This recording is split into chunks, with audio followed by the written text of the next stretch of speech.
છેલ્લા 24 કલાકમાં ગુજરાતના હવામાનમાં એક મોટો બદલાવ જોવા મળ્યો છે. સૌરાષ્ટ્ર અને દક્ષિણ ગુજરાતના વિસ્તારોમાં મેઘરાજાએ એવી બેટિંગ કરી છે કે રાજ્યના 196 જેટલા તાલુકાઓમાં ભારે વરસાદ નોંધાયો છે.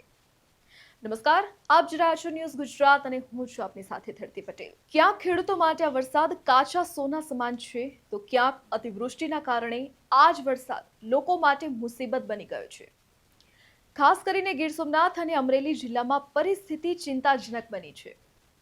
આજના રિપોર્ટમાં આપણે વિગતવાર સમજીશું કે ગ્રાઉન્ડ પર અત્યારે શું પરિસ્થિતિ છે, ક્યાં રેસ્ક્યુ ઓપરેશન કરવા પડ્યા, હાઈવે કેમ બંધ થયા છે અને હવામાન વિભાગની આગામી 24 કલાક માટે શું ચેતવણી છે. ચાલો જાણીએ. સૌથી પહેલા વાત કરીએ ગીર સોમનાથ જિલ્લાની. અહીં ભારે વરસાદને કારણે જનજીવન ખોરવાયું છે. 4 જુલાઈની રાત્રે ગાંગડા ગામમાં એક ગંભીર ઘટના બની. ગામની નજીકથી પસાર થતી રૂપેણ નદીમાં પાણીનું સ્તર અચાનક એટલું વધી ગયું કે રાત્રે 1 વાગ્યાની આસપાસ નદીનો પાળો તૂટી ગયો. નદીના પાણી સીધા જ ગાંગડા ગામના નવા પ્લોટ અને નીચાણવાળા વિસ્તારોમાં ઘૂસી ગયા. આશરે 250 જેટલા લોકો પોતાના ઘરમાં જ ફસાઈ ગયા હતા.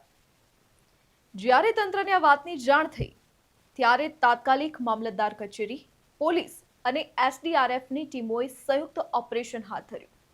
રાતના અંધકાર અને ધસમસતા પાણી વચ્ચે આ 250 લોકોને સુરક્ષિત રીતે બહાર કાઢીને પ્રાથમિક શાળા અને બાપા સીતારામ આશ્રમમાં શિફ્ટ કરવામાં આવ્યા. તંત્ર દ્વારા તેમના રહેવા અને જમવાની વ્યવસ્થા પણ કરવામાં આવી છે.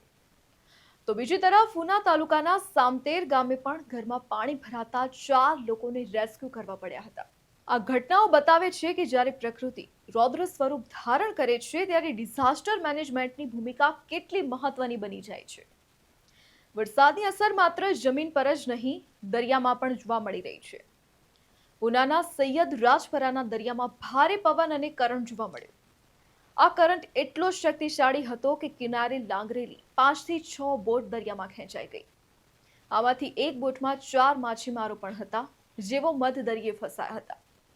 આ સમયે ભારતીય કોસ્ટગાર્ડે ત્વરિત કાર્યવાહી કરી અને નવા બંદર પાસેથી 4 માછીમારોનું સલામત રેસ્ક્યુ કર્યું. દરિયાકાંઠાના વિસ્તારોમાં હજુ પણ માછીમારોને દરિયો ન ખેડવા કડક સૂચના આપવામાં આવી છે.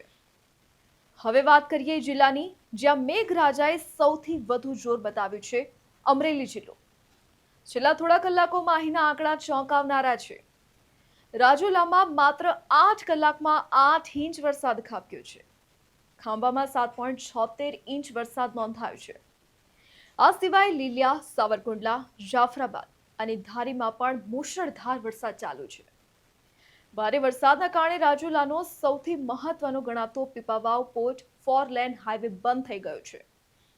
રસ્તા પર નદી વહેતી હોય તેવા દ્રશ્ય સર્જાય છે, જેના કારણે અનેક ટ્રકો અને વાહનો ફસાઈ ગયા છે.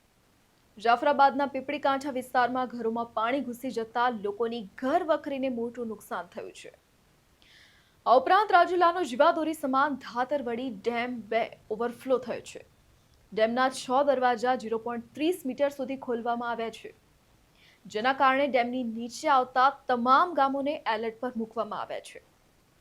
જ્યારે આટલો ભારે વરસાદ પડતો હોય ત્યારે આપણી એક નાની બેદરકારી કેટલી મોટી મુસીબત નોતરી શકે છે, તેનું ઉદાહરણ સાવરકુંડલામાં જોવા મળ્યું. સાવરકુંડલાના કેરળા જૂના સાવર કોઝવે પર પાણીનો ધસમસતો પ્રવાહ વહી રહ્યો હતો. આ સમયે 7 મુસાફરો ભરેલી એક ઇકો કારના ચાલકે પાણીમાંથી કાર કાઢવાનો પ્રયાસ કર્યો અને કાર વચ્ચે જ ફસાઈ ગઈ.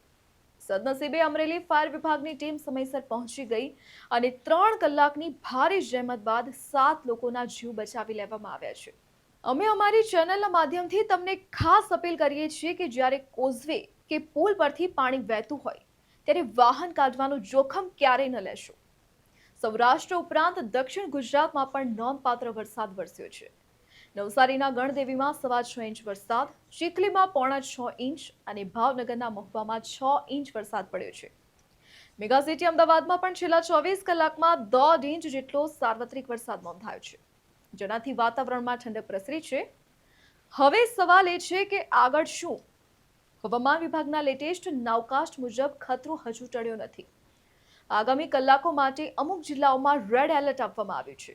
તેમાં સમાવેશ થાય છે ગીર સોમનાથ, જૂનાગઢ, અમરેલી, ભાવનગર, રાજકોટ અને બોટાદ. જ્યારે અમદાવાદ, પોરબંદર, દ્વારકા અને સુરત સહિતના જિલ્લાઓમાં ભારેથી અતિ ભારે વરસાદની શક્યતા છે. આ હતો ગુજરાતમાં વરસાદની વર્તમાન સ્થિતિનો ગ્રાઉન્ડ રિપોર્ટ.